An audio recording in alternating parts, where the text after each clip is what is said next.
আসসালামু আলাইকুম সুপ্রিয় দর্শক, আমি ক্যাপ্টেন হাসিফ হাসান খান সংলাপ প্রতিদিন অনুষ্ঠানে আপনাদেরকে স্বাগত জানাচ্ছি।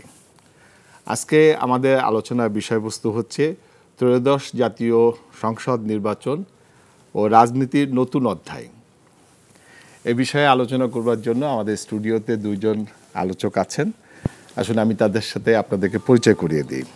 আমার সাথে আছেন বিশিষ্ট সাংবাদিক রেজাউল করিম রনি এবং আরও রয়েছেন বাংলাদেশ সুপ্রিম কোর্টের আইনজীবী ব্যারিস্টার এস.এম. শাহরিয়ার কবির। আপনাদের দুইজনকেই এনটিভির স্টুডিওতে স্বাগত জানাচ্ছি। আপনাকেও ধন্যবাদ। শাহরিয়ার ভাই, আপনাকে দিয়েই আমরা আজকে শুরু করি।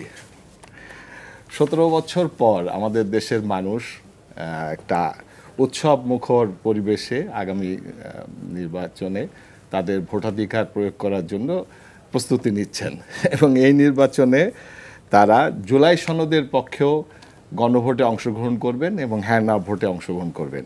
আপনি এই ভোটের এই বিষয়টাকে আপনি কিভাবে দেখছেন? ধন্যবাদ আপনাকে, আপনার মাধ্যমে আপনার টিভির সমস্ত দর্শকদেরকে এবং যারা শুনছেন সবাইকে সালাম এবং শুভেচ্ছা, এবং আপনাদেরকে সালাম এবং শুভেচ্ছা। আসসালামু আলাইকুম রহমতুল্লাহ বারাকাতুহু। দেখেন, আশা করা হচ্ছে একটা উৎসব মুখর পরিবেশে ইলেকশন হবে, সবই আশা। এই আশাটা বাস্তবায়ন করার জন্যে কিছু কিছু কাজ করা দরকার এবং সময় অতি সন্নিকটে, আপনার হাতে পর্যাপ্ত সময় নাই। দেখেন, প্রথমে একটা জিনিস বলি, প্রবাসীদের ভোটাধিকার। যারা আমি অনেককে চিনি, বৃদ্ধ হয়ে গেছে বাবা, ইংল্যান্ডে থাকে, ছেলেরা সবাই মিলে প্রেশার দিছে তোমাকে ব্রিটিশ পাসপোর্ট নিতে হবে। জি, বাবা বলছে না, আমি ব্রিটিশ পাসপোর্ট নিলে তোরা আর আমাকে দেশে নিয়ে যা মাটি দিবি না। সো সে ইংল্যান্ডে আছে, কিন্তু সে বাংলাদেশে তার মাটি হোক, শেষ দিনটা বাংলাদেশে কাটাক, এই জন্য কিন্তু সে ইংল্যান্ডের পাসপোর্টটা নেয়নি। এই লোকগুলোর কিন্তু এনআইডি নাই। আজকে বারবার দাবি করা হয়েছে প্রবাসী ভোটার যারা হবে, আপনি দুইটা অপশন দেন, হয় এনআইডি দেন না হলে পাসপোর্ট দেন। এনারা করলেন কি, খালি এনআইডি দিয়ে 3 দিনের জন্য দিলেন। তাতে হচ্ছে কি, একটা হিউজ পরিমাণ প্রবাসী তারা ভোটার হতে পারবে না।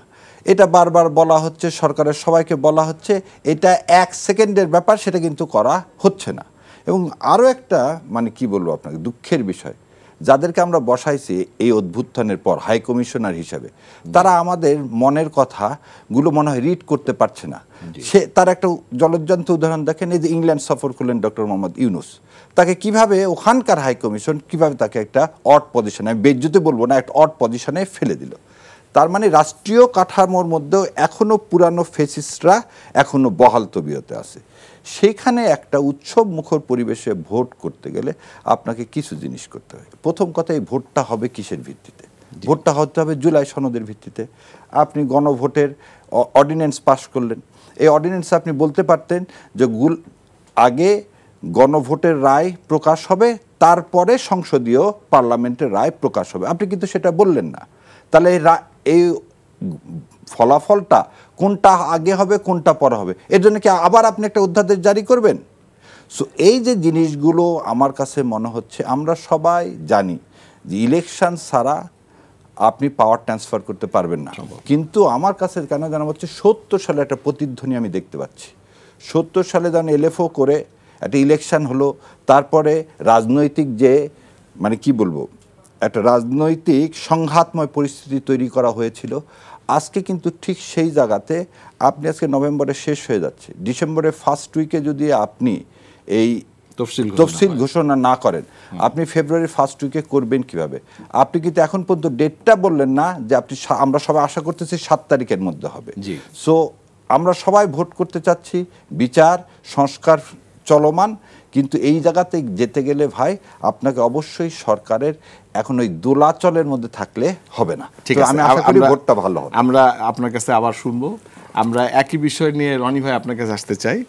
আমাদের যে এই যে গণভোট এবং একই দিনে 2টা ভোট হবে, এটাকে আপনি কিভাবে মূল্যায়ন করছেন? জি, ধন্যবাদ। যে যেখান থেকে আমাদেরকে দেখছেন শুনছেন সবাইকে আমার সালাম এবং কৃতজ্ঞতা জানবেন।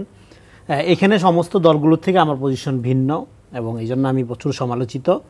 আমি মনে করি এখানে গণভোট এবং জুলাই সনদের আইনি ভিত্তি এগুলো অদরকারি এবং গণঅভ্যুত্থান বিরোধী। কেন? কারণ হলো, আপনি তো গণঅভ্যুত্থানের মধ্যে দিয়ে সেকেন্ড রিপাবলিক শুরু হয়ে গেছে, জি। এখন রাজনৈতিক দলগুলোর জন্য চ্যালেঞ্জ হলো সেকেন্ড রিপাবলিককে প্রোটেক্ট করা। তো প্রোটেক্ট করার জন্য আমরা আওয়ামী সংবিধানকে, আওয়ামী লীগ ক্ষমতায় থাকতে এটাকে আমরা সাংবিধানিক ফ্যাসিবাদ বলতাম, কারণ এই সংবিধানটা একটা মুজিববাদী আদর্শ শুধু না, এটা টুঙ্গিপাড়ার একটা ডকুমেন্টে পরিণত হয়েছিল। মানে হাসিনা যেমন খুশি তেমনভাবে দেশ চালাবে এবং ওইটাই আইন, ওইটাই বৈধ, জাস্ট সংবিধানটা একটা অজুহাত আকারে দাঁড় করাইছিল। ফলে বাংলাদেশে গণ অভ্যুত্থানের মধ্যে দিয়ে নতুন যে সোশ্যাল কন্ট্রাক্ট তৈরি হয়েছে, এই যে জেনারেশনের গণ অভ্যুত্থানের মধ্য দিয়ে নতুন যে কাঠামোর মধ্যে আমরা প্রবেশ করেছি, মানে সেকেন্ড রিপাবলিক শুরু হয়ে গেছে, সেটাকে প্রোটেক্ট করার জন্য আপনার যেটা জরুরি সেটা হলো একটা সংবিধান সভা জরুরি। আপনি নতুন সংবিধানে প্রবেশ করে গেলেই তো আপনার কাহিনী শেষ। ফলে আপনার জন্য জরুরি হলো একটা পার্লামেন্ট ইলেকশন এবং একই সাথে গণপরিষদের বা সংবিধান সংস্কার পরিষদের নির্বাচন। বাকি জিনিসগুলো ফালতু আলাপ।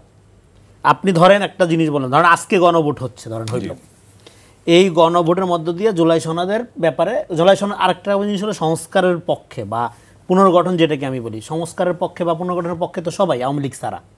তো যে জিনিস, কিন্তু পুনর্গঠন প্রক্রিয়া নিয়ে ভিন্নতা আছে, কারণ জামাত ইসলাম এক ধরনের রাজনীতি করে, বিএনপি এক ধরনের রাজনীতি করে, গণসংহতি এক ধরনের করে, এবি পার্টি এক ধরনের করে, এই জন্যই তো তারা আলাদা আলাদা পার্টি। ফলে সবাই একইভাবে সংস্কার চাবে, এই আশা করাটাই তো আপনার ধরেন অগণতান্ত্রিক আশা। কিন্তু সংস্কার বাংলাদেশের লাগবে। হাসিনার এই 15-16 বছরের পরে এই দেশে সব কিছু ভেঙে পড়ছে, এই ব্যাপারে দুধের শিশু থেকে শুরু করে মোটামুটি বয়োবৃদ্ধ কারো কোনো দ্বিমত নাই, যারা আক্কেলমান। কিন্তু সেটা কী প্রক্রিয়া করবেন, যেটা তার রাজনৈতিক মতাদর্শের আলোকে সেটা সেই পার্টিগুলো ঠিক করার এখতিয়ার রাখে, সেটা চাপাই দেওয়ার কিছু নেই। তার মানে যেই বিষয়ে অলরেডি সবাই একমত, সেই বিষয়ে আবার কেন গণভোট এবং গণ অভ্যুত্থান ইজ দেয়ার। গণ অভ্যুত্থান হলো সবচেয়ে বড় ম্যান্ডেট এবং সম্মিলিত সব পার্টি, শুধু পার্টিজান না, নন পার্টিজান লোকজনও যেখানে ম্যান্ডেট দিয়েছে এই সরকারকে, সেখানে আলাদা করে সংস্কারের জন্য গণভোট কেন করতে হবে, করা মানেই আপনি গণ অভ্যুত্থানকে আন্ডারমাইন করছেন। ফলে আপনি তারপরে আপনি এই যে লিগেল প্রসিডিওরের কথা বলতেছেন, দেখেন গণ অভ্যুত্থানের মতো ঘটনা যখন ঘটে তখন লিগেল প্রসিডিওরগুলোকে সুপারসিড করেই, ওভারকাম করেই ঘটে, তখন আসলে জনগণের উইলটাই আইন আকারে দাঁড়ায় যায়, যে আইনের লোক এখানে আসে। ফলে এখানে আমার আর্গুমেন্টটা হলো, এবং আজকে যদি একটা গণভোট আপনি করেন, এটাকে রেটিফাই করবে বা এটাকে অ্যাকনোলেজ করতে হবে কার? পার্লামেন্টকে তো, নাকি? পার্লামেন্ট তো আপনার লাগবে। এবং পার্লামেন্টের যে এখতিয়ারটা, এটা সার্বভৌম ক্ষমতা আমরা কীভাবে বলি, এটা জনগণের ভোটাধিকার, প্রত্যক্ষ ভোটাধিকারের ভিত্তিতে যখন নির্বাচিত হয় তখনই তো পার্লামেন্ট সার্বভৌম হয়। পার্লামেন্ট সার্বভৌম না যে সুন্দর বিল্ডিং বা ইয়ের জন্য না, তো নকশার জন্য তো না। তো ফলে জনগণের এই সার্বভৌম এখতিয়ারটা আপনি কীভাবে জানেন? এবং পার্লামেন্টারি ডেমোক্রেসিতে আপনি যদি ধরেও নেন যে সমস্ত লোক আপনাকে চায়, সমর্থন করে, এটা ধরে নিলে ডেমোক্রেসি হবে না, আপনাকে টেস্টেড হইতে হবে, মাঠে যেতে হবে। যাই আপনি 51% যদি নিয়ে আসেন তাহলে আপনি 100% লোকের প্রতিনিধিত্ব করেন। কিন্তু আপনি যদি ধরে নেন যে 97% লোক আপনাকে সমর্থন করে, নো, এটা ডেমোক্রেসি না। এটা পার্লামেন্টারি ডেমোক্রেসির সুবিধা বলেন অসুবিধা বলেন, এটা ক্রিটিক আছে। ফলে এখন জুলাই সনদ এবং নির্বাচনকে যে মুখোমুখি অবস্থায় দাঁড় করানো হলো, এইটা সিম্পলি আপনার এই রাষ্ট্র গঠন প্রক্রিয়ার ক্ষেত্রে আমরা যে রাজনৈতিকভাবে অগ্রসর হই নাই, প্রাজ্ঞতার পরিচয় দেই নাই। এই যে 70-এর কথা আসলো, LA4 মডেলে, এই যে মডেলগুলো, এগুলো তো লক্ষণ ভালো না। আপনি সেকেন্ড রিপাবলিক শুরু হয়ে গেছে, আপনি আলোচনা করবেন কিভাবে আপনি সেকেন্ড রিপাবলিক শুরু করবেন, কিভাবে আপনি নতুন এই হাসিনার মুজিববাদী সাংবিধানিক কাঠামোর বাইরে একটা ডেমোক্রেটিক কাঠামোর মধ্যে আপনি যাবেন, কিভাবে ডেমোক্রেসিকে প্রাতিষ্ঠানিক করবেন, সেই আলাপ হবে। সেখানে তো জুলাই সনদ, আইনি ভিত্তি, এই আলাপগুলো সেকেন্ডারি আলাপ, এটা দিবে পার্লামেন্ট। রনি ভাই, বুঝতে পারছি। ফলে আমি বলতেছি যে এখানে রাজনৈতিক দলগুলোর সাথে আমার পার্থক্যটা হলো, আমি মনে করি বাংলাদেশের জন্য সবচেয়ে ইম্পর্টেন্ট আলাপ হলো আপনার জনগণকে ফ্যাসিলিটেট করা, ক্ষমতার সাথে জনগণের সম্পর্ক স্থাপন করার জন্য এখানে জরুরি ছিল যেটা সেকেন্ড রিপাবলিককে পলিটিক্যালি প্রোটেক্ট করা। আমরা আপনার কথা আবার পরে শুনবো। আমি একটু শারীফ ভাই আপনার কাছে আসি। শারীফ ভাই, আপনি কিন্তু একজন অত্যন্ত বিজ্ঞ আইন বিশেষজ্ঞ, না ভাই, আপনি সুপ্রিম কোর্টে, এবং আপনি জামাতের একজন সমর্থক, এবং বর্তমানে আপনি মিডিয়াতে জামাতকে প্রোটেক্ট করছেন বলে আমরা দেখছি, বিভিন্ন টক শোতে আপনি জামাতের বিষয়ে অনেক কথা বলছেন। তো আমরা ইতিহাসের বাঁক যদি দেখি, সেখানে আমরা একটা জিনিস দেখি যে জামাত সবসময় এই জন আকাঙ্ক্ষার বিপক্ষে দাঁড়িয়েছে। আমি একটু উদাহরণ দিচ্ছি। যখন দ্বিজাতি ভিত্তিতে যখন ব্রিটিশ আমলে দুইটা রাষ্ট্র গঠন হতে যাচ্ছিল, পাকিস্তান এবং অবিভক্ত পাকিস্তান চেয়েছিল, তখন আপনাদের যিনি প্রতিষ্ঠাতা ছিলেন উনি তখন এর বিপক্ষে দাঁড়িয়েছিলেন। আবার যখন পাকিস্তান বিভক্তির কথা আসলো, তখনও কিন্তু জামাত এই পাকিস্তান বিভক্তির বিপক্ষে দাঁড়ালো। এই বিষয়গুলো আপনি একটু যদি বিশ্লেষণ করেন। আচ্ছা, ধন্যবাদ। আপনাকে প্রথমে বলে নিই, জামাতে ইসলামকে না, কাউকে প্রোটেক্ট করার ক্ষমতা আমাদের নাই, একমাত্র আল্লাহ সুবহানাহু ওয়া তাআলা ছাড়া। তাই সার্বভৌম ক্ষমতার মালিক। আমরা সমর্থন করি এবং আমি জামাতে ইসলামকে সমর্থন করি মনে প্রাণে। না না, আপনাকে ওটাকে আরেকটু ফ্যাসিলিটেট করে দিচ্ছি ভাই। তো মনে প্রাণে সমর্থন করি এবং চাই আল্লাহ সুবহানাহু ওয়া তাআলা এটাকে কবুল করুক, এদেশে জামাতে ইসলাম জয় লাভ করুক। এখন আপনার যে কথাটা, দুইটা প্রেক্ষাপট। আমরা এক একটা সময় এক একটা কথা বলি, সেই সময় সেই কথাটা মনে হয় কি এটা অপ্রয়োজনীয় কথা। যেমন একটা উদাহরণ দিই, তত্ত্বাবধায়ক সরকার ব্যবস্থার কথা যখন জামাত ইসলাম 1984 সালে বলছিল, তখন সবাই বলছে এই দলটা খালি এক একটা কথা বলে যেটা মিনিংলেস, যেটা হচ্ছে গন্ডগোল পাকানোর কথা। ঠিক পিয়ার যখন কথা বলা হলো, তখনও একই কথা হলো যে পিয়ার খায় না আমাকে। দেখেন 1940 সালে লাহোর প্রস্তাবে দ্বিজাতি তত্ত্ব আসলেন এবং দ্বিজাতি তত্ত্ব কিন্তু আলাদা পাকিস্তান রাষ্ট্র, একটা ফেডারেল সিস্টেম অফ গভর্নমেন্টের কথায় বলা হয়েছিল, যে এখানে আমেরিকাতে যেরকম ফেডারেল সিস্টেম অফ গভর্নমেন্ট হবে, স্টেটস হবে এবং স্টেটসের মধ্যে দিয়ে একটা ইন্ডিয়ান সাবকন্টিনেন্ট যেরকম আছেন তা হবে। কেন এটা কথা বলা হলো? সেখানে হায়দ্রাবাদ আছে, কাশ্মীর আছে, গোয়া আছে, সিকিম আছে, এরকম 17টা প্রিন্সেস প্রভিন্স আছে। তাহলে এই সবগুলো রাষ্ট্র মিলে কি হবে? একটা ফেডারেল স্টেটস হবে, কিন্তু প্রতিটা স্টেটস হবে, নট এ প্রভিন্স। এটাকে দেখেন, এই ড্রাফটটা প্রথমে করছিল সেকেন্দার হায়াত খান, উনি ছিল হচ্ছে চিফ মিনিস্টার অফ পাঞ্জাব। উনি যখন এটা দিলেন, আমাদের বাংলার মুখ্যমন্ত্রী একে ফজলুল হক সেটা কিন্তু কারেকশন করলেন, করে বললেন যে না, এটা হবে না, কারণ এটা যদি করা হয়, দুইটা রাষ্ট্র হয়, তাহলে আমরা মুসলমানরা একদিকে গেলাম, তাহলে ওই যে 17টা প্রিন্সেস স্টেট ওদের ভাগ্যে কি ঘটবে। দেখেন, এই যখন পার্টিশনের কথা আসলো, পার্টিশনের আগে 3টা কথা আসছে, Cripps mission, cabinet mission. Cabinet mission পুরা ভারতটাকে 3 ভাগে ভাগ করতে চাইছিল, একটা বাংলা আসাম এটা নিয়ে, একটা পাকিস্তান এই অঞ্চলটাকে নিয়ে, আর একটা এই ইন্ডিয়াকে নিয়ে। এখানে কিন্তু ধর্মের ভিত্তিতে ভাগ করার কথাটা আসেনি। আপনি জানেন কি না জানি না, জিন্নাহ সাহেব বারবার কিন্তু যেটা দাবি করছিল, আর ইতিহাস সবসময় কি বিকৃতি করলে না একটা সময় না একটা সময় এটা প্রকাশ পায়। জিন্নাহ সাহেব এই ফেডারেল সিস্টেম অফ গভর্নমেন্টের কথা বারবার ইনভোক করতেছিলেন। আপনারা হয়তো জানেন, লর্ড মাউন্ট ব্যাটেন, তার ওয়াইফের সাথে একটা ইলিজিটিমেট সম্পর্ক ছিল নেহেরুর। আচ্ছা। এবং এটা লর্ড মাউন্ট ব্যাটেন তার অটোবায়োগ্রাফিতে এটা দেওয়া আছে, নেহেরুর অটোবায়োগ্রাফিতে এটা দেওয়া আছে। নেহেরু গান্ধীকে বাইপাস করে, আমরা যত কথাই বলি ঘরের মানে হোম মিনিস্টার সবসময় পুশ করতে থাকে, তাহলে অনেক সময় পারা যায় না। এই মাউন্ট ব্যাটেন বার্মাকে ভাগ করে কেবলই এসে সে এখনো কোনো কিছু বুঝে উঠতে পারেনি। তার এই ওয়াইফকে কাজে লাগিয়ে কি করলেন, মাউন্ট ব্যাটেন রাতারাতি হঠাৎ করে নেহেরুর প্রস্তাবটাকে রাজি হলেন। কিন্তু এই প্রস্তাবের বিরোধিতা কি খালি জামাত ইসলাম করছিল? না। কে কে করছিল দেখেন, মহাত্মা গান্ধী নিজে করছিল। কে করলো? তখন সবচেয়ে বড় পার্টি ছিল জামাতে উলামায়ে হিন্দ, এবং জামাতে উলামায়ে হিন্দের যারা মানে প্রতিষ্ঠাতা ছিল তারা ছিল হচ্ছে কেফাতুল্লাহ দেহলভি এবং সাঈদ দেহলভি। এটা 1919 সালের পার্টি, সবচেয়ে বড় সেই দেওবন্দের পার্টি এরা ছিল। আমাদের সরওয়ার্দী সাহেব এটার বিরোধিতা করছে, শরৎচন্দ্র বোস বিরোধিতা করছে, খান আবদুল্লাহ গাফফার যাকে বলা হয়, ফ্রন্টায়ার গান্ধী বলা হয়, সে বিরোধিতা করছে। আর জামাতে ইসলাম 1941 সালে গঠন হয়েছে। মৌলানা মওদুদি উনি কি কারণে এটা করলেন? উনি কিন্তু অবিভক্ত ভারত পাকিস্তান এক জায়গায় থাকুক যেভাবে ছিল ব্রিটিশ আমলে, তা কিন্তু চায়নি। উনি ওই জিনিসটাকে সমর্থন করছিলেন। কি সমর্থন করছিলেন? যেটা একটা স্টেটস হোক, এটা একটা স্টেটস হোক, তাহলে কি হবে, তাহলে সবার একটা ব্যালেন্স থাকবে। আর একটা জিনিস লক্ষণীয়, আমি সে কথায় নিয়ে যাব আপনাকে। আমাদের যদি পাকিস্তান আজকে যখন হলাম, আমরা তখন কিন্তু একদম নিঃস্ব অবস্থায় যে মার্জিনটা টানা হলো, না মিনারেল রিসোর্সেস পাইলাম, না কোনো ইন্ডাস্ট্রিজ পাইলাম, কিছুই পাইনি। সো এটা কিন্তু তাদের সামনে এই ফরসাইটনেসটা ছিল, যদি একটা স্টেটস হয় তাহলে আমাদের শক্তি বল সব কিছু থেকে ভালো হবে। সো তাদের রাজনৈতিক সেই সময় সিদ্ধান্তটা কি, এটা যদি ভারতবর্ষ ফেডারেল স্টেটস হয় তাহলে সেটা ভালো ছিল। জনগণ এটা চায়নি এবং তারই পরিপ্রেক্ষিতে আমরা বার্নিং ট্রেনও দেখছি 47-এ। এবার আসেন 71-এ যাওয়ার আগে আমি একটু আপনাকে খালি বলি কেন 71-এ আবার জামাত ইসলাম কেন পাকিস্তান থেকে ভাগ হতে চায়নি।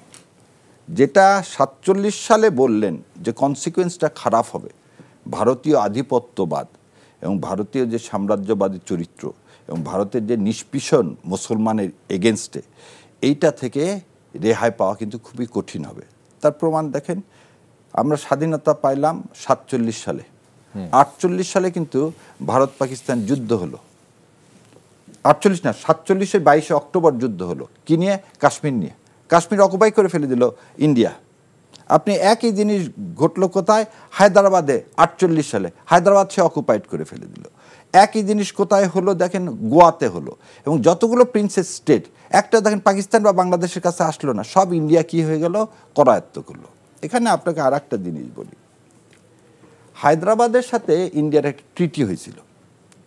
ইন্ডিয়া হায়দ্রাবাদকে বললো তোমার মেন ফোর্স রাখার দরকার নাই, তুমি একটা অক্সিলারি ফোর্স রাখো, তোমার নিরাপত্তা দিব আমি। এবং ওই অক্সিলারি ফোর্সের নাম ছিল রাজাকার। নিজামের ওই অক্সিলারি ফোর্সের নাম ছিল রাজাকার। দেখেন 71 সালে শেখ মুজিব কি কাজ করছেন? ক্ষমতায় এসে সে কিন্তু আর্মিকে অ্যাবান্ডন করে দিয়ে রক্ষী বাহিনী গঠন করতে চাইছেন ওই অক্সিলারি ফোর্সের মতন। এবং একটাই লক্ষ্য ছিল, এই বাংলাদেশের স্বাধীনতাকে তিনি নিয়ে এটা ভারতের হাতে তুলে দিয়ে ওই লন্দুর দর্জির মতো সে একটা মুখ্যমন্ত্রী হয়ে থাকবেন। এবং এই কারণে জামাত ইসলামের রাজনৈতিক যে সিদ্ধান্ত ছিল সেই সময় এটা অবশ্যই রং ছিল যে মানুষ চাইছিল পৃথক হতে, কিন্তু সেই রিডিংটাকে না নিয়ে ভবিষ্যৎ ফরসাইটনেস দেখিয়ে জামাতে ইসলাম যে অবিভক্ত পাকিস্তানের পক্ষে দাঁড়িয়েছিল, এই রাজনৈতিক সিদ্ধান্তটা ভুল ছিল বলে মনে হয়। কিন্তু 53 বছর পর এসে এটা প্রমাণিত যে জামাত ইসলামের সেই ফরসাইটনেসটা দুইটা দিকেই ঠিক ছিল। এই ভারতবর্ষে যেভাবে নেহরুরা তাদের নিজেদের কাজে যেভাবে আমাদের দেশটাকে এই পুরা এই ভারতবর্ষকে খণ্ড বিখণ্ড করে ফেলে দিয়েছিল, তাদের যে প্রতিশোধের আগুন 800 বছরের মুসলমান রাজত্ব, তার প্রতিশোধ নেওয়ার জন্যে আজকে আমাদের এই পুরা অঞ্চল, যে অঞ্চলটা ছিল সুজলা সফলা শস্য শ্যামলা, পর্তুগিজ থেকে শুরু করে সবাই এসেছিল, সেই জায়গাটাকে আজকে বিরান ভূমিতে পরিণত করলো। আমার স্বাধীনতা 71 সালের স্বাধীনতাকে সে কী করে নিল? সে অপহরণ করে নিল। আমার সোলজারদের যেখানে এমএজি ওসমানীর কাছে সারেন্ডার করার কথা, সেই সারেন্ডারটা করলো জেনারেল অরোরার কাছে। এই যুদ্ধ অপরাধীদের নাম দিয়ে তিনি কি করলেন? পাকিস্তানের কাছ থেকে 543 কোটি ইউএসডি ক্ষতিপূরণ নিলেন, যে ক্ষতিপূরণটা আমাদের পাওয়ার কথা। বুদ্ধিজীবীকে হত্যা করলেন ভারত, দিয়ে চাপিয়ে দেওয়া হলো কাদের উপরে?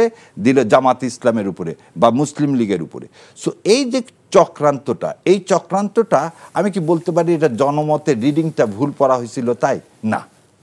ভাই রনি ভাই, আপনার কাছে আসি একটু। আপনি ব্যারিস্টার সাহেবকে শুনছিলেন যে ব্যারিস্টার সাহেব তার যুক্তি দেখাচ্ছিলেন যে পাকিস্তান বিভক্তি বিপক্ষে কেন জামাত দাঁড়িয়েছিল।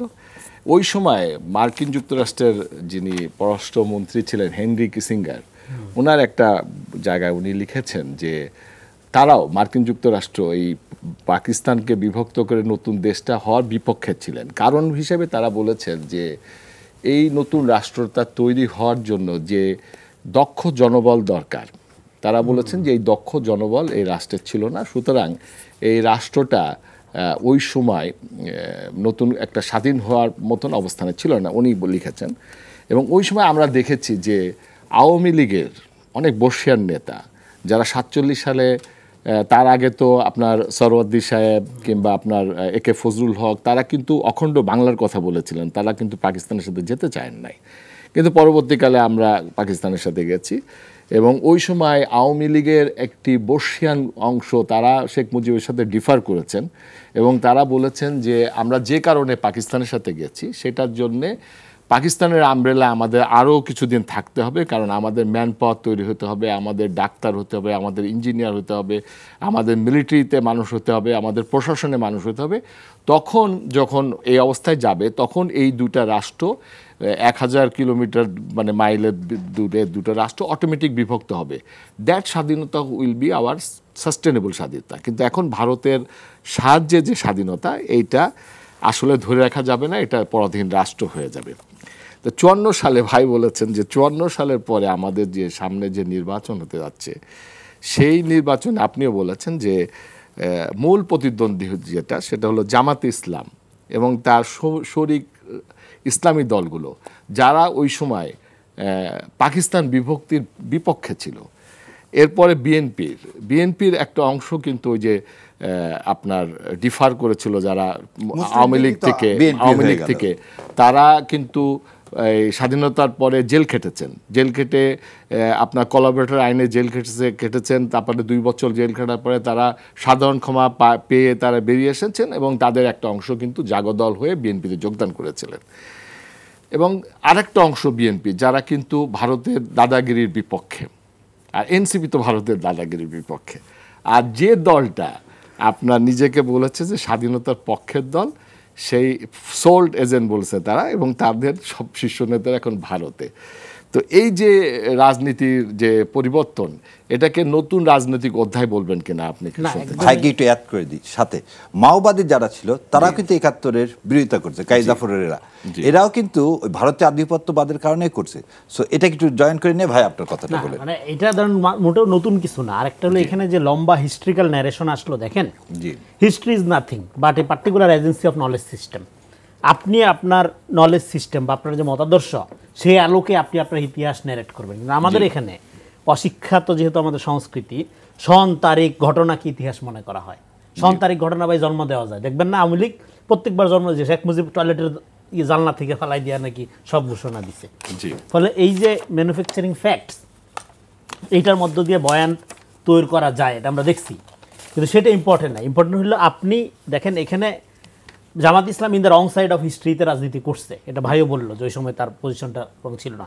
এবং এতদিন পরে কোনো জায়গায় মনে হচ্ছে হ্যাঁ জামাত ইসলামের পজিশনটা আসলে এই বিবেচনা হয়তো সঠিক ছিল। নো, এটা হয় না। কারণ হইলো অ্যারিস্টটলের কথা যদি আপনি গুরুত্বপূর্ণ মনে করেন, সেটা হলো যে ধরেন একটা জাতি, ধরেন কুর্দিশরা পৃথিবীতে একসময় যোদ্ধা জাতি ছিল। ইভেন আপনার ক্রুসেডের যুদ্ধে, বিখ্যাত ক্রুসেডে কুর্দিশদের বীরত্বপূর্ণ ভূমিকা ছিল।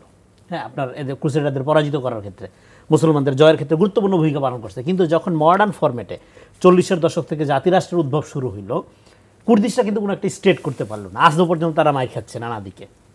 ফলে অ্যারিস্টটলের কথাটা এই জন্য গুরুত্বপূর্ণ যে একটা জাতি, একটা কমিউনিটি যখন একটা রাষ্ট্র গড়ে ফেলতে পারে তখন সেটা উন্নত রাষ্ট্র হয়ে যায়। ফলে এখানে 71, আমি বাকি ইতিহাস তো আপনার মানে লম্বা আলাপ করাই যাবে।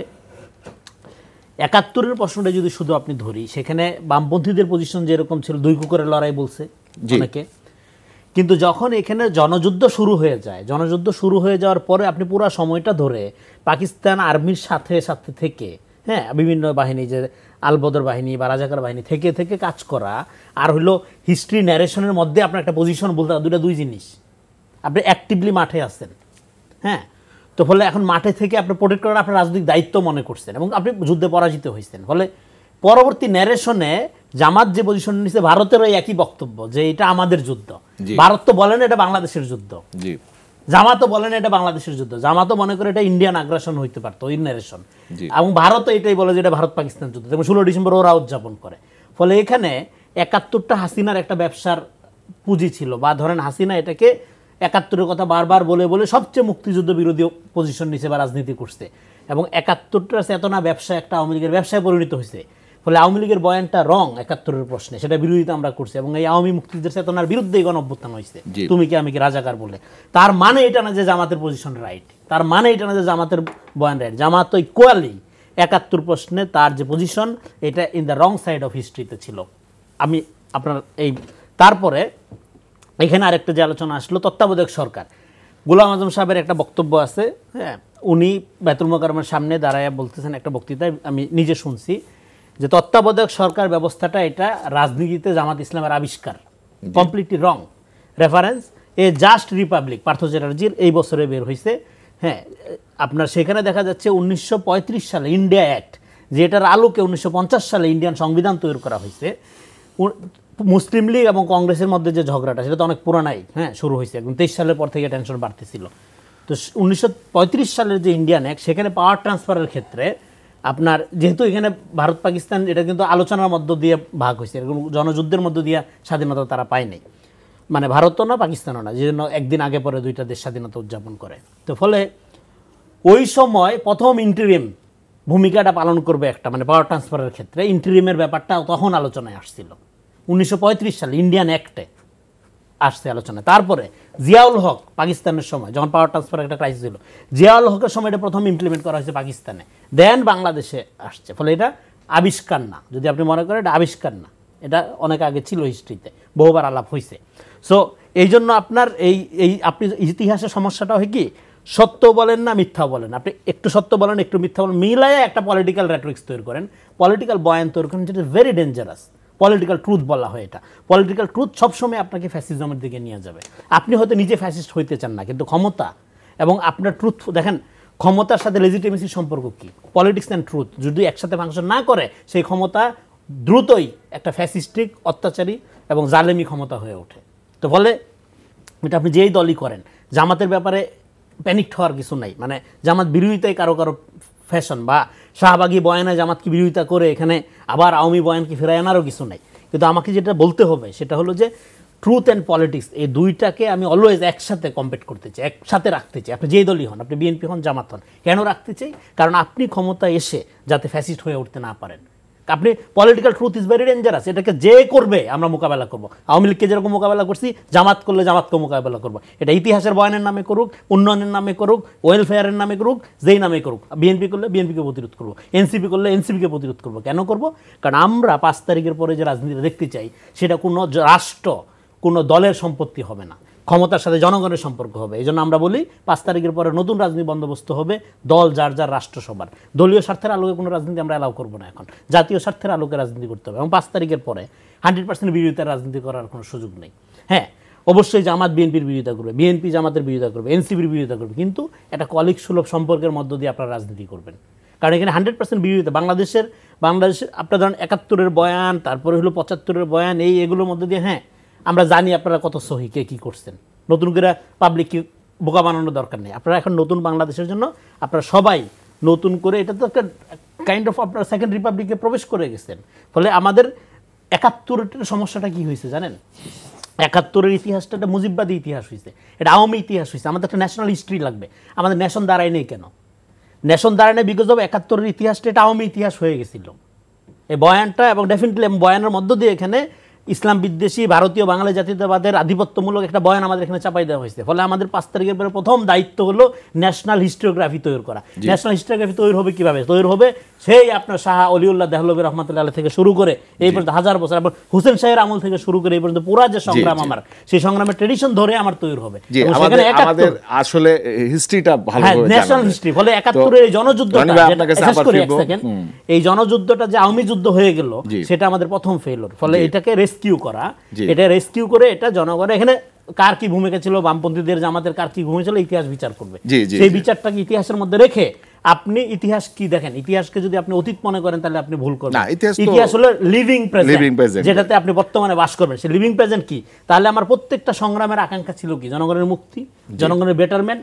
সেটা যদি তিতুমিরের আন্দোলন থেকে বা আপনার সেই ফরাইজি মুভমেন্ট থেকে শুরু করে এই পর্যন্ত, তাহলে এই আকাঙ্ক্ষাটাকে আপনি রিলেট করেন, রিলেট করে আপনি এই যে জনযুদ্ধ, জনগণ যে বারবার ফুসে দাঁড়াইছে, এই যে বাংলার মানুষের যে কর্তা সত্তা, যেটাকে আমরা বলি যে পলিটিক্যাল সাবজেক্টিভিটি, যেটা আন্ডারমাইন করছে বামপন্থীরা, যেটা 71-এ আন্ডারমাইন করছে পাকিস্তানিরা এবং অন্যান্য আরো জামাত ইসলাম সহ আরো দলগুলো, সেটাকে তো এখন রিভিল করা হয়েছে ভাই 24-এর পরে। এবং 54 বছরে আমাদের ফেলিউর কি?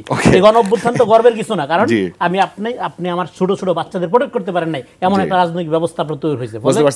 এখানে আমাদের গুরুত্বপূর্ণ কাজ হলো জাতীয় ইতিহাস তৈরি করা, যে ইতিহাসে জামাত, বিএনপি, এনসিপি এবং অদলীয় নির্দলীয় লোক সবাই বিলং করতে পারবে। ইতিহাসটাকে যদি আপনি আপনার দলীয় এজেন্ডাতে পরিণত করেন, তখন আপনি ইতিহাসকে ব্যবহার করে ক্ষমতায়। ওকে রনি ভাই, আপনার কথা আমরা শুনলাম।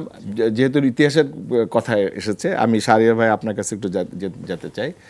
23 বছরের ইতিহাস বর্ণনা করেছিলেন এই পাকিস্তানের 23 বছর, এবং সেখানে শেখ মুজিবুর রহমান দাবি করেছিলেন যে পাকিস্তানের 2টা অর্থনীতি ছিল।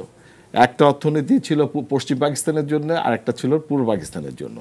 এবং উনি বলেছিলেন যে যত উন্নয়ন হয়েছে পশ্চিম পাকিস্তানে, পূর্ব পাকিস্তানে কোনো উন্নয়ন হয়নি, এখানে কল কারখানা কিছু হয় নাই। আমি ইতিহাসের এই অংশটা আপনার কাছে একটু জানতে চাই। ধন্যবাদ আপনাকে। আপনার মাধ্যমে আমি সারা দেশবাসী সবাইকে বলবো এই বইটা একটু যেন সবাই পড়ে।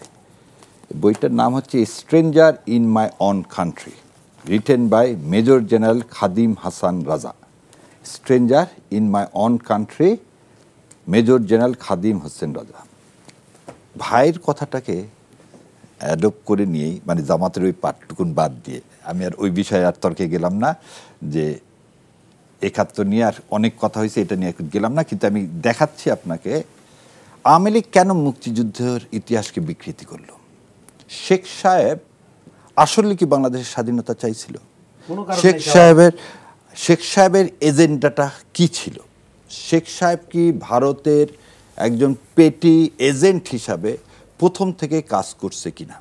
এবার আপনাকে প্রথমে দেখাই। আমার কাছে ভাই যেটা বললেন যে অনেক সময় কাগজ দেখাতে না, শোনেন, central intellectual agency, Washington DC, this is the document in 1955। এই ডকুমেন্টে বলতেছে ভারত পাকিস্তান 47 সালে যখন আমরা বিভক্ত হলাম, তখন আমাদের আর্মির অবস্থাটাকে আমি বলে নিই, তারপর আমি কলকারখানার কথা বলছি। আর্মি, টোটাল আর্মি ছিল ইন্ডিয়াতে 2,60,000, পাকিস্তান এর মধ্যে পাইল হচ্ছে 1,30,000। এই 1,30,000 সৈন্যর মধ্যে আমরা একটা কি, আচ্ছা, এর মধ্যে আমরা ট্যাঙ্ক পাইলাম না, আমাদের কোনো টুলস ফ্যাক্টরি ছিল না, যেমন আমাদের মেশিন টুলস ফ্যাক্টরি আছে, এরকম কোনো ফ্যাক্টরি ছিল না। আমাদেরকে এর বিনিময়ে টাকা দেওয়া হয়েছিল যে তোমরা একটা ফ্যাক্টরি করে নাও। নেভির সোলজার ছিল টোটাল 15,000, আমরা পেলাম 3,000। মানে আমরা কারা? মানে পাকিস্তান, পুরো পাকিস্তান। আবার আপনার এই পুরো সংখ্যাটা দিচ্ছি আমি পাকিস্তানের প্রথমে, টোটাল পাকিস্তান, পুরো পাকিস্তান আমি আলাদা করতেছি না। তাহলে এর মধ্যে 12টা মাইন্ড সুইপার ছিল, 2টা স্লপ ছিল। আচ্ছা, এয়ারফোর্সে ছিল হচ্ছে টোটাল হচ্ছে 12,000, পাকিস্তান পাইছে 3,000। এই একটা অবস্থার মধ্যে আমি আপনাকে একটু আগে যেমন বললাম যে প্রথম কাশ্মীর নিয়ে যুদ্ধ হলো 47 সালে, সে যুদ্ধে আমাকে জড়াতে হলো। আমাদের এই পাকিস্তান এবং আমাদের পূর্ব পাকিস্তান ইন্ডাস্ট্রি বলতে কি ছিল এটা আগে প্রথমে দেখে নিই, যে আমাদের পূর্ব পাকিস্তানে যখন আমরা ভাগ হলাম তখন আসলে কি ছিল। তখন আমাদের এখানে ছিল হচ্ছে, এই ভাগটা কি 47 সালের কথা? 47 সালের কথা হচ্ছে, যে আগে 47 না বললে 71-এর আগ পর্যন্ত আমি কি কি পাইলাম সেটা তো বোঝা যাবে না। সেই জন্যে আপনাকে এই লিস্ট থেকে আমি দেখাই দিই আপনাকে। আচ্ছা, সুগার মিল ছিল হচ্ছে 16টা, ইস্ট পাকিস্তানে ছিল 16টা ছিল সুগার মিল। আর আমাদের ছোট ছোট জুট প্রেস ছিল, এটা ছিল 18 থেকে 19টা। আর ছিল আমাদের হচ্ছে এই সিরাজগঞ্জ এই অঞ্চলে তাঁতের কারখানা ছিল। এছাড়া হেভি ইন্ডাস্ট্রি বলতে আপনি কোনো কিছু পাবেন না। শিক্ষিতের হার যদি আপনি ধরেন, আমাদের ছিল 1% ইস্ট পাকিস্তানে, আর ওয়েস্ট পাকিস্তানে ছিল 8%। লোক আমাদের ইস্ট পাকিস্তান হচ্ছে 4,20,00,000, পাকিস্তান হচ্ছে 3 কোটি। তো এরকম একটা অবস্থার মধ্যে আপনি কি বললেন, আপনি স্বাধীনভাবে একটা দেশ স্বাধীন হলো। এবার আপনি আসেন তো যে পলিটিক্যাল স্ট্যাবিলিটি হলো না। জিন্না সাহেব মারা যাওয়ার সাথে সাথে আপনাকে হায়দ্রাবাদ কিন্তু দখল করে নিল। যেদিন জিন্না সাহেব মারা গেল তার 13 দিন পর, 48 সালে। পাশের দেশ সবসময় আপনাকে কি করতেছে, একটা অস্থিতিশীল পরিবেশের মধ্যে রাখতেছে। তার মধ্যে আপনি কি করলেন দেখেন, যেহেতু আমাদের এখানে পাট হয়, আদমজি জুট মিল করলেন আপনি 1951 সালে। টোটাল আপনি 17টা জুট মিল করলেন পুরা ইস্ট পাকিস্তানে। আপনি কমলাপুর রেলওয়ে স্টেশন করলেন, আপনি জাতীয় সংসদ ভবন করলেন। আমাদের এখানে ঢাকা ইউনিভার্সিটি আর ঢাকা মেডিকেল কলেজ ছাড়া আর কোনো মেডিকেল কলেজ, হসপিটাল কিছু ছিল না, ব্যাংক ছিল না, রেল লাইন সবগুলো বিধ্বস্ত হয়েছিল। এই আপনি যদি পেপার মিল থেকে থাকেন, দেন কাপ্তাই বাদ কে করছে? আপনি Karnaphuli paper mill, Khulna paper mill, Pakshi paper mill, এই যত কিছু আপনি দেখবেন টোটাল, এই যে এখানে আমি এটা নিয়েও এসছি, এখানে আমি খালি বলে দিই 108টা পাটকল করা হলো, তার মধ্যে 18টা করা হলো লৌহ ইস্পাত কারখানা, তারপরে করা হলো মেডিকেল কলেজ, তামাক শিল্প, পানীয় শিল্প থেকে শুরু করে টোটাল 717টা ইন্ডাস্ট্রিজ করা হলো। এটা পাকিস্তান আমলে, পাকিস্তান আমলে। এবং টোটাল যে রেভিনিউ আসছে সেই রেভিনিউ আইয়ুব খান 60% ইউজ করছে এখানে। বৈষম্য হয়েছে, কিন্তু আবার বলি বৈষম্য কোন জায়গায় হয়েছে? শিক্ষিতের হার যেহেতু আমাদের কম ছিল, আমরা ছিল সরকারি প্রশাসনে আমাদের লোক কম ছিল, আমাদের লোক আর্মিতে কম ছিল। শালির ভাই, আমি আপনার ইম্পর্টেন্ট বিষয়টা আমরা শুনবো, বলেন তারপরে আমি একদম শেষ করে দিচ্ছি। সো যেভাবে শেখ সাহেব পোর্ট্রেট করলেন যে উনি বলতে চাইছিলেন যে করাচির রাস্তা সোনা দিয়ে তৈরি আর এদেশের রাস্তা ঘাট কিছু তৈরি হচ্ছে না, এইটা একটা মিথ্যাচার তিনি প্রথম থেকেই করেছেন। এবং আরও একটা জিনিস দেখবেন, যে লোক অসৎ সে কোনোদিন তার দিক দিয়ে আপনি সৎ কোনো কিছু প্রতিষ্ঠা করতে পারবেন না। খালি সারা জাতির কাছে আমি খালি একটা প্রশ্ন রেখে গেলাম, এই 32 নম্বরের দোতলা বাড়িটা শেখ সাহেবকে কে টাকা দিল, কার টাকায় এই বাড়িটা তৈরি করলো? তিনি তো সামান্য একটা ইন্স্যুরেন্স কোম্পানিতে চাকরি করতেন। তিনি শেখ সাহেব ইন্স্যুরেন্স কোম্পানিতে চাকরি করতেন, তাহলে সেই সময় কোথায় নিছেন? ওই জন্য বলছিলাম এই বইটা পড়ার জন্য। শেখ সাহেব সব সময় প্রতিনিয়ত পাকিস্তানের কাছ থেকে টাকা নিতেন, পাকিস্তান সরকারের কাছ থেকে টাকা নিতেন এবং ইন্ডিয়ার কাছ থেকে টাকা নিতেন। যেটাকে আমরা আগরতলা ষড়যন্ত্র মামলা বলতেছি, সেটা আগরতলা ষড়যন্ত্র মামলা না। শেখ সাহেব ইন্দিরা গান্ধীর সাথে ইংল্যান্ডে বসে বন্দোবস্ত করেছিলেন যে যেভাবে হোক ইস্ট পাকিস্তানকে আলাদা করতে হবে। তার টার্গেটটাই ছিল ইস্ট পাকিস্তান, পাকিস্তান ইউনিফাইড থাকুক, এটা না। তার মূল উদ্দেশ্যটাই ছিল বাংলাদেশি মানুষের মুক্তি না, তার মূল উদ্দেশ্য ছিল ইন্ডিয়ার যে এজেন্ডা, যে এজেন্ডা আর একটা কাশ্মীর বানানো, বাংলাদেশকে একটা সিকিম বানানো। সে কোনোদিন এদেশের স্বাধীনতা চায়নি। এবং কেউ যদি এটা প্রমাণ দিতে পারে যে শেখ মুজিবুর রহমান স্বাধীনতা সংগ্রামে 71 সাল না, সে 61 সাল থেকে আজ পর্যন্ত বাংলাদেশের মানুষের জন্য সে স্বাধীনতা চাইছে, যদি তাই হতো তাহলে 72 সালে এত ট্রিলিয়ন অস্ত্র কাপড় ভারত কীভাবে নিয়ে গেল? 73 সালে শহীদ মিনারে কিভাবে রেপ্ট হলো আমার শয়ে মা? কিভাবে বিহারিরা এই মানে যারা মুজিববাদীদের দ্বারা সান্তাহার বলেন, মিরপুর বলেন, সৈয়দপুর বলেন, পার্বতীপুর বলেন, চট্টগ্রাম বলেন, এত জায়গায় মুজিববাদীরা কিভাবে বিহারীদেরকে হত্যা করলো, করে তাদের ব্যবসা প্রতিষ্ঠান লুট করলো। শেখ সাহেবের যদি সত্যি উদ্দেশ্য থাকতো এদেশ একটা সোনার বাংলা হবে, তাহলে তো তিনি এইভাবে গাদ্দারি করে ইন্ডিয়ার ড্রাফটেড কনস্টিটিউশন আমাদের উপর চাপায় দিতে পারতেন না। সো এই যে মিথ্যা, যে শেখ হাসিনা শেখ সাহেবকে একটা নবীর পর্যায়ে নিয়ে যেতে চাইছিলেন এই মিথ্যাকে ঢাকার জন্য, শেখ সাহেব কোনোদিন আমাদের স্বাধীনতা চায়নি। শেখ সাহেব আমাদের মানুষের ভাগ্যের পরিবর্তনের জন্য কোনোদিন রাজনীতি করেননি। তিনি রাজনীতি করছেন ইন্ডিয়ার পরামর্শে, যাতে আমরা একটা করদ রাষ্ট্রে পরিণত হই। আচ্ছা, আমরা একটু রনি ভাই আপনার কাছে ফেরত আসি।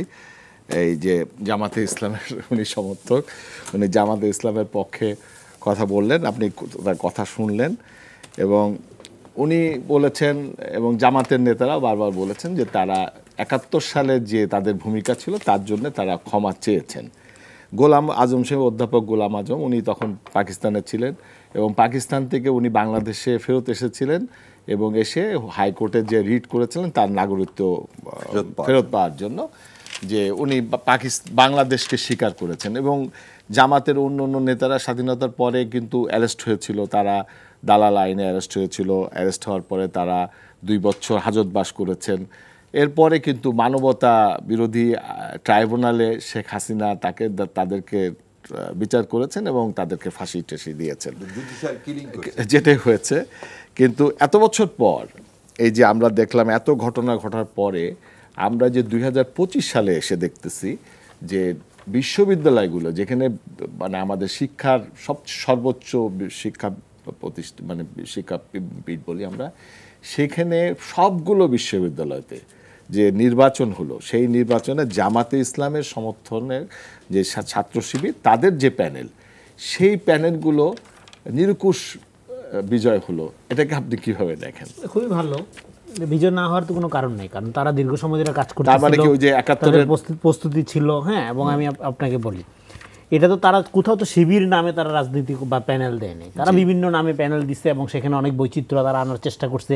তারা তাদের যে কোর্ট, সেই কোর্টের বাইরে গিয়ে রাজনীতি করার চেষ্টা করছে, ফলে স্ট্র্যাটেজিক্যালি তারা ভালো ফলাফল তৈরি করছে। এবং তাদের রাজনীতি এবং ট্যাকটিক্স দুটো তো আলাদা জিনিস। একটা ট্যাকটিক্স একটা সময় উইন করতেই পারে, হাসিনা অনেক ট্যাকটিক্স উইন করে না, কিন্তু তার রাজনীতি তো পিছাইছে ডে বাই ডে। দেখতে হবে তার রাজনীতিটা জনগণ ওয়েলকাম করতেছি না, তার রাজনীতিটা উইন করতেছি কিনা, জনগণকে আপনারা কি বলে জনগণের মন জয় করে, that is important, tactics important না। জি, তো সেটা একটা। আরেকটা হলো যে আপনি যে লম্বা যে ইতিহাস বলেন, দেখেন বাংলাদেশে একটা প্রবলেমটা হলো কি, এই স্বাধীনতা তো এখানে ভাই যেটা বললেন যে শেখ মুজিবও চায়নি, তো গোলাম আজম চায়নি, তো সেম তারা সেম সাইডে আছে, তো সেটা কোনো সমস্যা নেই। তো তার পরবর্তী সময়ে আপনারা দেখেন পাকিস্তানের পক্ষে থাকাটা তো কোনো অপরাধ না। অপরাধ হইল অপরাধমূলক কর্মকাণ্ডে যুক্ত থাকা, অপরাধ হলো নিরস্ত্র মানুষের উপর অত্যাচার, হত্যা, খুন, গুণে অংশ নেওয়া, যেটা আপনি যেই আমলেই করেন, যেই সময়ই করেন, সেটা অপরাধ। আপনি মতাদর্শগতভাবে অপরাধের বিচার হওয়া উচিত, বিচার হওয়া যায়। হাসিনা যেটা করছে এটা তো বিচার নিয়ে রাজনীতি করছে। ওই সময় আমার একটা বিখ্যাত লেখা ছিল, ফাঁসি দিলে কি হয়, বিচার নিয়ে রাজনীতি ও রাষ্ট্রীয় সন্ত্রাসের আবির্ভাব। তো ওই সময় তো বেসিক্যালি জামাতের এই জুডিশিয়াল কিলিং এর বিরুদ্ধে জামাতের লোকজনটা তো আমরা তো খুঁজে পাই না, এখন তো এত বুদ্ধিজীবী, তো আমরা তখন তো খুঁজে পাই না, আমরাই তো দাঁড়াইছি। সেই জুডিশিয়াল কিলিং এর মানে হাসিনা ভুল করছে বা হাসিনা এটা নিয়ে রাজনীতি করছে, তার মানে in the wrong side of হিস্ট্রিতে থাকা জামাতের যে পজিশনটা জাস্টিফাইড হয়ে যায় না, সেটা আপনাকে, সে পলিটিক্সটা রং সাইডে থাকলে তাহলে কি রাজনীতি করা যায় না? যায়। কিভাবে যায়? আপনাকে তাহলে একটা নতুন অভ্যুত্থান করতে হবে, আপনার নতুন রেভলিউশন। যেমন এই যে দেখেন 24-এর ব্যাপারে জামাত এত ক্রেজি কেন? বিকজ অফ এই প্রথম সে একটা হিস্ট্রির পজিটিভ লাইনে আছে, কিন্তু সে একা না, এখানে সম্মিলিত নির্দলীয় এটা অভ্যুত্থান হয়েছে, এটা গণ অভ্যুত্থান বলি আমরা। হ্যাঁ, আরেকটা কি, আরেকটা হলো জাতির কাছে নিঃশর্তভাবে ক্ষমা চাওয়া। যেমন ইন্দিরা গান্ধী যখন আপনার ইমার্জেন্সি জারি করলো, এটা তো ভারত তো কাইপে উঠছে, আরে গণতন্ত্রের একটা চারণভূমি, পৃথিবীর সবচেয়ে বড় গণতন্ত্রের দেশ, এত এখানে ইমার্জেন্সি, মানে সে তো একটা ডিক্টেটরশিপ চালাই দিচ্ছিল বাংলাদেশ মানে ভারতে, কিন্তু তারপরে তার তো রাজনীতি নাই হয়ে যাওয়ার কথা, কিন্তু সে কিন্তু পরে ক্ষমা চাইছে। ক্ষমা চাওয়ার মধ্যে নতুন করে তারপরে তার আসতে কিন্তু অনেক সময় কিন্তু সে কিন্তু ফেরত আসতে পারছে, ক্ষমতায় আসতে পারছে। ফলে মানে জামাত 71 সালে তার পজিশন নিচে, এই পজিশনে এখানে তার রাজনীতি পুরোপুরি নাই হয়ে গেছে, শেষ হয়ে গেছে, এটা মনে করার কোনো কারণ নেই। সে যদি আগামী দিনে তার যে মতাদর্শিক পজিশন, সেখানে যদি তার মতো করে স্টেটকে সে মানে ধরেন শেপ দেওয়ার একটা গণ অভ্যুত্থান বিপ্লব ঘটাইতে পারে, তাহলে তার আপনার ন্যারেশন বা বয়ান উইন করবে, কোনো সমস্যা নাই। যতক্ষণ পর্যন্ত না করবে, সে ক্ষমা চায়, নতুন করে রাজনীতি করবে। সেই ক্ষমাটা সে, আপনি বলছেন গোলাম আজম সাহেব একবার চেয়েছেন, এইবারও আপনার জামাতের আমির নানাভাবে বলছে। সেটা আমি মনে করি যে সম্পর্কটা কি, রাজনৈতিক দলের সাথে জনগণের সম্পর্কটা ভেরি মাচ ট্রাস্টেড সম্পর্ক। দেখেন, এই গণ অভ্যুত্থান প্রমাণ করে যে রাজনৈতিক দলগুলোকে জনগণ ট্রাস্ট করে না। ট্রাস্ট করলে আওয়ামী লীগের আমলে বিএনপি জামাত আখ্যায়িত করে পিটায় মারার যে সংস্কৃতি চালু হইল, জনগণ তো নামে আসেনি। জনগণ তো আপনাদের ডাকে, আপনারা যে এত আন্দোলন করলেন, এত মায়ের খেলেন, এত মরলেন, জনগণ তো নামে নাই। কেন নামে নেই? জনগণ ট্রাস্ট করতে পারেনি সিম্পলি। এই জিনিসটা আপনাদের মানতে হবে। আপনার বড় বড় দল, সংগঠিত দলের গর্ব নিয়ে বসে থাকলে লাভ নেই। ফলে 5 তারিখের পর আপনাদের সামনে সুবর্ণ সুযোগ হইল জনগণের সাথে যে ট্রাস্টের সম্পর্কটার বিচ্যুতি ঘটছে ফ্রম ভেরি বিগিনিং, সেটা 71-এর পর থেকেই হয়েছে সমস্ত দলগুলোর ক্ষেত্রে কম বেশি, সেটাকে রিয়েলি পুনর্মূল্যায়ন করা এবং সেই ট্রাস্টের সম্পর্ক গড়ে তোলার ক্ষেত্রে আপনাকে প্রথম যে কাজটা করতে হবে সেটা হলো জনগণের সাথে প্রতারণা বাদ দিতে হবে, মিথ্যা কথা বলা বাদ দিতে হবে। একদম ট্রাস্ট তৈরি হয় কিভাবে, যেটা আমি শুরু থেকে বলছি, ট্রান্সপারেন্সি থেকে।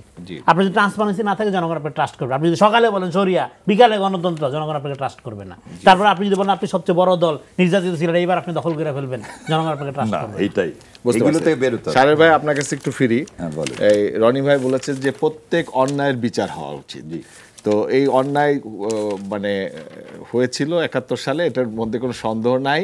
কারণ হলো যে ওই সময় পাকিস্তানি সেনারা যখন আমাদের উপরে আক্রমণ করেছিল, তখন কিন্তু আর ওই কোনো থিওরি চলবে না, because they were killing our people, এবং ওই সন্দেহ ছিল না। এবং ওই কিলিং এর সাথে যারা যারা পাকিস্তানিদেরকে সাহায্য করেছে, they did the wrong thing. তো আপনার আমার মূল্যায়ন ট্রাইব্যুনালের একটা ট্রাইব্যুনাল হয়েছিল, সেই ট্রাইব্যুনালে তাদের বিচার হয়েছে। এখন যেই ট্রাইব্যুনালে তাদের বিচার হয়েছে, সেই ট্রাইব্যুনালে এখন শেখ হাসিনার বিচার হচ্ছে না। এইখানে দুইটা দিক একটু আপনার কাছে শুনতে চাই। তখন 73 সালে দুইটা আইন হয়েছিল, একটা কোলাবোরেশন অ্যাক্ট, আর একটা হচ্ছে আপনার আজকে যে ইন্টারন্যাশনাল ক্রাইম ট্রাইব্যুনাল অ্যাক্ট। এই ক্রাইম ট্রাইব্যুনাল অ্যাক্টটা করা হয় হচ্ছে পাকিস্তানি যারা সেনাবাহিনী যারা ক্রাইম করেছে, এই 93,000 তাদের বিচার করার জন্য। আর কোলাবোরেশন অ্যাক্টটা করা হয়েছিল যারা দেশীয় বাংলাদেশি কোলাবোরেটর তাদের জন্য। এবং আমি নির্দ্বিধায় বলে দিচ্ছি, বাংলাদেশ জামাত ইসলামের 2 জন, আব্বাস আলী খান সাহেব আর ইউসুফ আলী ছিলেন বদরের হচ্ছে উনি প্রধান। সেই জন্য তাদের 2 জনের কিন্তু ট্রান্সফারেশন ফর লাইফ হয়েছিল। এবং পরবর্তীতে এই ট্রান্সফারেশন লাইফ জিয়াউর রহমান মওকুফ করে দেয়। এবং ওই লিস্টে আপনি যদি দেখেন, শেখ সাহেবের মামা থেকে শুরু করে, আমি একটা জিনিস আজকে জাতির সামনে আরেকটা বলি, এই যে শেখ হাসিনা যে এত রাজনীতি করলেন এই মুক্তিযুদ্ধ বিরোধী নিয়ে, নিজের মেয়ে পুতুলকে কিভাবে একটা রাজাকারের ছেলের সাথে বিয়ে দিলেন। ইঞ্জিনিয়ার মোশাররফ তো রাজাকার, এ বিষয়ে তো কোনো সন্দেহ নাই। তাহলে ইঞ্জিনিয়ার মোশাররফ রাজাকার, তার ছেলের সাথে শেখ হাসিনা তার নিজের মেয়ে পুতুলকে বিয়ে দিলেন। এই যে আমাদের ভাই কি শোনেন, রাজনৈতিক ভুল আর অপরাধ দুইটা আলাদা। জামাতে ইসলাম পাকিস্তানকে সমর্থন করছে, সেটা ছিল রাজনৈতিক ভুল। আর যদি কোনো অপরাধ করে থাকে জামাতে ইসলাম অ্যাজ এ দল হিসাবে, আপনার তো বিচার করার ভাই সুযোগ ছিল, আপনি বিচার করতেন। এবং একবার যখন বিচার করছেন, এক মুরগিকে কয়বার কাটবেন? আমরা এখন দেখি কি সবসময় একটা বয়ান, মানে আমি ভাইয়ের সাথে ওই রেসপেক্ট করে বলতেছি, we have to move forward. আজকে আমরা যারা বাংলাদেশ জামাতে ইসলামের সমর্থন করি, আমার জন্ম ৭৫ সালে, আমার 2 চাচা মুক্তিযুদ্ধে শহীদ হয়েছে, তার আজ পর্যন্ত লাশ পায়নি। আমি এই কথা আগেও বলছি, আমির জামাতে নিজের ভাই পিয়ারে ছিলেন, তিনিও শহীদ হয়েছেন, উনি শহীদ পরিবারের সন্তান। তা আজকে যারা বাংলাদেশ জামাত ইসলামে করতেছে, তার মধ্যে দেখা যাবে যে 50%ই আছে মুক্তিযুদ্ধ পরিবারের সন্তান। তাহলে আপনি এখন ওই ভুলটাই যে বললেন যে ভাই ইন্দিরা গান্ধী ভুল করছে, আপনি মাফ করে তো আসছেন। So let him to the decide by the citizen যে আমরা কি যেটা চাচ্ছি সেই ম্যান্ডেটটাই সমর্থন করেন কি করেন না। তবে কোনোভাবে ফ্যাসিবাদ আমরা একটু রনি ভাইয়ের কাছে আবার ফেরত আসি। রনি ভাই, আমরা শেখ হাসিনাও অপরাধ করেছে, এটার কোনো সন্দেহ নাই। 1400 মানুষকে সে গুলি করেছে, মেরেছে। পাকিস্তান যে অন্যায়টা করেছিল, আমাদের উপরে গুলি করেছিল, আর স্বজাতি আমরা আমাদের লোকের উপরে গুলি করেছি, সুতরাং একটা অন্যায় করেছে, তার বিচার প্রয়োজন। তো বাংলাদেশ তাকে ইতিমধ্যেই ডেথ পেনাল্টি দিয়েছে এবং তাকে ভারতকে ফেরত দেওয়ার জন্য একটা চিঠি পাঠিয়েছে সম্প্রতি। এবং ভারতের পররাষ্ট্র মন্ত্রণালয়ের মুখপাত্র রণধীর জয় সাওয়াল সাংবাদিকদের বলেছেন আমরা এই চিঠিটা পরীক্ষা নিই। এই বিষয়টা আপনি একটু বলেন। দেখেন, Sheikh Hasina become a global bird. আরেকটা বলি যে আরেকটা রায় হয়েছে, সেই রায়তে 21 বছরের কারাদণ্ড হয়েছে, জয়ের কারাদণ্ড হয়েছে এবং পুতুলের কারাদণ্ড হয়েছে। দেখেন, শেখ পরিবারটা হলো একটা লুটপাটের সিন্ডিকেট, এবং শেখ মুজিব হলো, আমি 5 তারিখের পরেই বলছিলাম, এটা হলো লুটপাটের একটা খাত, সোনার হরিণ। এক মুজিব খাতে যে পরিমাণ লুটপাট হয়েছে, মুজিবের পূজা পার্বণ উপলক্ষে, মূর্তি হাবিজাব এগুলো বানানোর উপলক্ষে, এটা আমার মনে হয় থার্ড ওয়ার্ল্ডের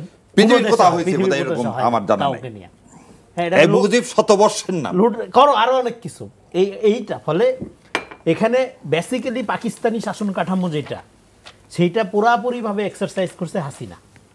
মানে আপনারা ধরেন যে জাস্ট এখানে বাংলাদেশের মানুষকে এনিমি মনে করা, যেটা পাকিস্তানিরা মনে করতো বাঙালি, এটা তো মানুষই না। একইভাবে সেখানে হাসিনার এজেন্ডাটা ছিল, এটা তো সে স্বজাতিরকে প্রতিশোধ নেওয়ার জন্য। দেখেন, বাংলাদেশের মানুষের পলিটিক্যাল এডুকেশন দরকার, কারণ পলিটিক্যাল, এই জন্য আমি বলছিলাম 5 তারিখের পরে আমাদের রিকনসিলিয়েশন প্রক্রিয়ার মধ্যে দিয়ে যাওয়া দরকার। এই দেখেন, আজকে জামাতের এই বিষয়টা আপনি রেখে দিচ্ছেন, যেভাবে প্রপারলি যদি আপনি ডিল করতেন 71-এর পরে, ডিল করে অপরাধী একদিকে যেত, আর এমনি সমর্থক যারা সমর্থক, মানে ধরেন আপনি এখন যারা আওয়ামী লীগের সমর্থক, তারা সবাই তো অপরাধী না। যারা গুম খুন ফৌজদারি অপরাধে অংশগ্রহণ করছে, তারা একদিকে অপরাধী। ফলে আপনি যারা নর্মাল সমর্থক আছে, হ্যাঁ, ইন দ্য রং, মানে এটা যেটাকে বলে যে believe in wrong thing is more dangerous then believe in nothing. ভুল জিনিস বিশ্বাস করার একটা কনসিকুয়েন্স আছে, সেই কনসিকুয়েন্সের ফেরে জামাত পড়ছে এতদিন যাবৎ ছিল। হ্যাঁ, এখনও কিন্তু আওয়ামী লীগ একই আপনার গ্যাপে পড়ছে বা একই ট্র্যাপে পড়ছে।